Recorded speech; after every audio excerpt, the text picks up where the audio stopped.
Hello, good evening, everyone. Welcome back to my mental health and crime channel. My name is Huda London. I'm a licensed cognitive behavior therapist and a mental health counselor. Today, I would like to talk a bit about SEX offenders and the therapy that they receive in some cases. Without getting too deep on it, due to YouTube rules and regulations, and since I'm quite new on YouTube, I wouldn't like to take the chance of going too deep on these subjects in case I end up having issues. But to put it this way, usually what happens in people who are SEX offenders is that the sad thing is it's not like they come and seek therapy for themselves. It's usually somebody who reports them, to be honest. To start with, this is for entertainment purpose only.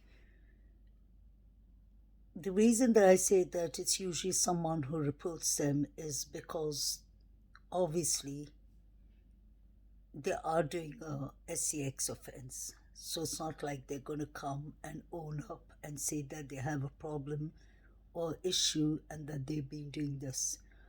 When they get reported by someone, it usually takes a long process because there will be investigations on it. And when law enforcement comes to the conclusion that there's enough evidence that the person is doing SEX offenses, which is a criminal act, it usually goes to court. And that could take time too. When it goes to court, a judge has to send the person to SEX offense treatment plans. The reason that the judge has to do it is that it's mandatory. The person will not end up going by himself to get help. Once the judge has declared that and has sent it off, they put them in a treatment plan, usually with a therapist. There's many different treatment plans for SEX offenders, but usually it goes with the containment model. That is a model that we say, like, there's a treatment provider that would be usually the counselor, the mental health counselor, whether it's psychodynamic, integrative counseling, whether it is cognitive behavior therapy. They get a treatment provider, and the treatment provider, it's more like a triangle. A treatment provider, just say the offender is in the middle. Then you have the treatment provider above, the therapist. Then you have the parole probation officer. And then you have the polygrapher. And in some cases, a caseworker for the SEX offender.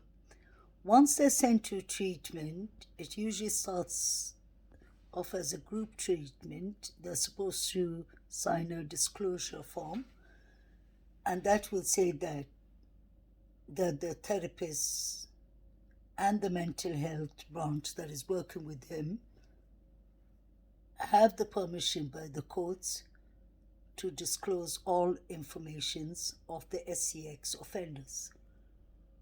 Partly because to keep the community safe and to keep the SEX offender from keeping on doing repeat offense. Here in the UK, I'm sure in the States too, every state is different in the United States, so I don't know how it is there.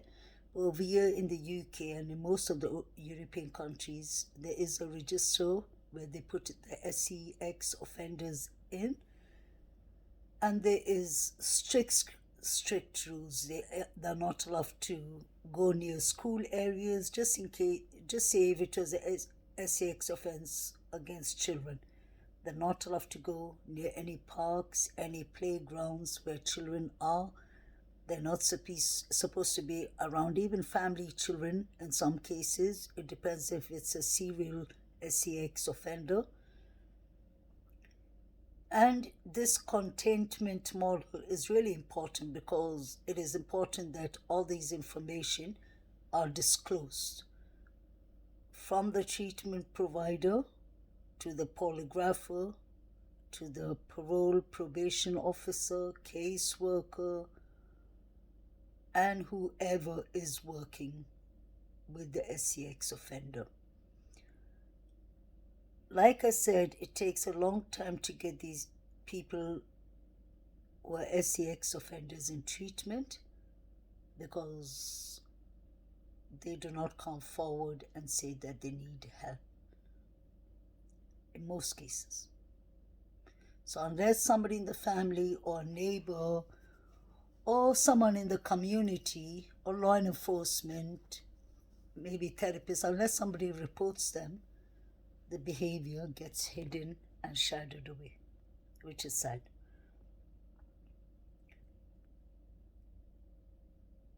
Cognitive behavior therapy deals with SCX offenders too, but cognitive behavior therapy, what we try to change is negative thoughts. Cognitive is the thought. We believe that negative thoughts leads to negative emotions, and the negative emotions leads to negative behavior. So like it's a pattern that continues, it's a cycle that continues that needs to be changed. The good thing about that I love about cognitive behavior therapy is it's a here and now therapy. It's not like we don't deal with somebody's past and their background and all, because obviously that is important too. But we try and deal with the here and now. It's called the here and now therapy. Like, just say if a client comes to the session, the question usually a good therapist would ask is, what is going on through your mind now at this minute? What is your thoughts? What are the priorities that you want to work about yourself, like now? We try to deal with the now and that therapy at once. Like, not at once, it's a couple of sessions, but we do the here and now therapy.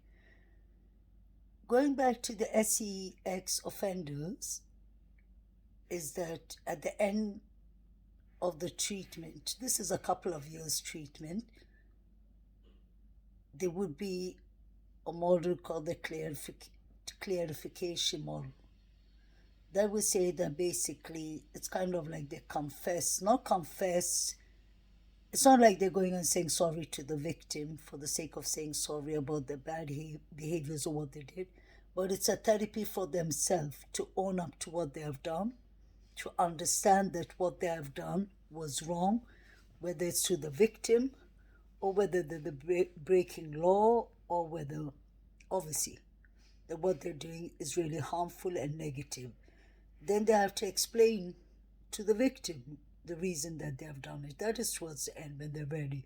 Just say, in some cases, if it's a father and daughter, it could be that he says that,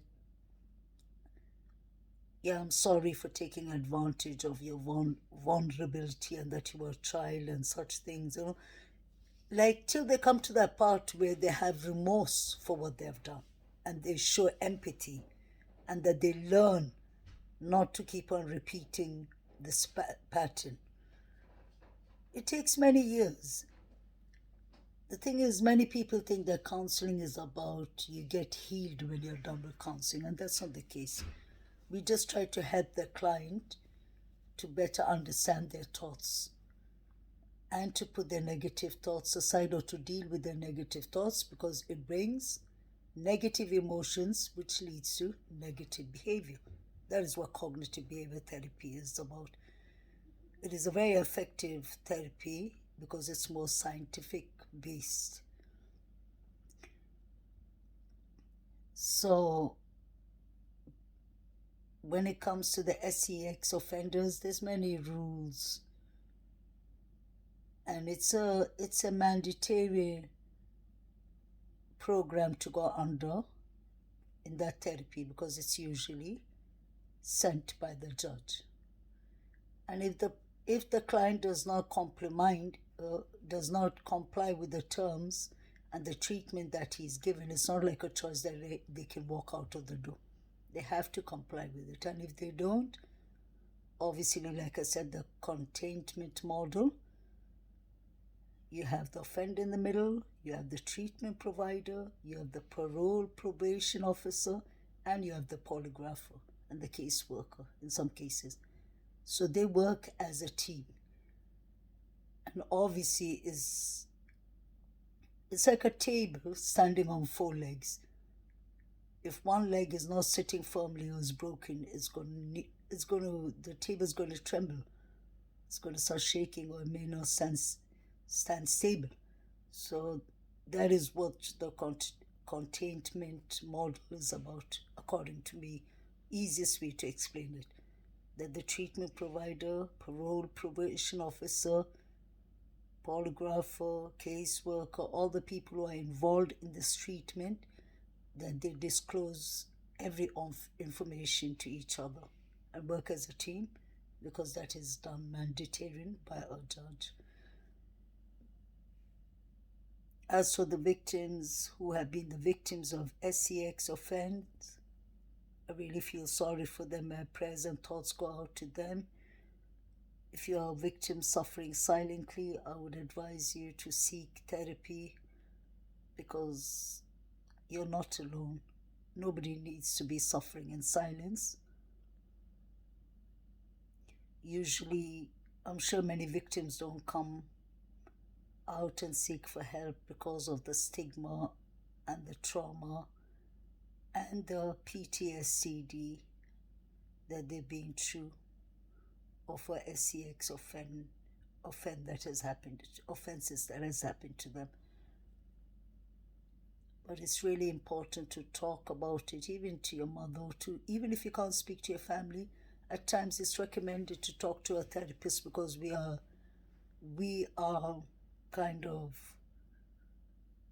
we are supposed to, not only supposed to, we do take confidentiality very seriously, because if we breach the confidentiality rights of the patient or the client, like we call them, then we are looking at going to court ourselves and getting our license revoked. So we try to stick and obey to the law, and I think that is a beautiful thing about our counseling, that is really confidential, because we are dealing with people's thoughts. We are dealing with people's private secrets, kind of. And for somebody to open up, they should understand that they're safe, that the confidentiality rights are being preserved and kept well. So if there's any victims out there suffering, don't suffer in silence. Talk to someone or go to a therapist. Thank you very much. Please stay safe. Take good self-care. It's summer soon, so drink plenty of water. Take good mental health care for yourselves and your families, because mental health is something that is really, really important, and it's something that we're not mindful about. We need to be mindful, because a healthy brain leads you to more success. So thank you very much, everyone. Have a lovely Easter. Take care. Bye.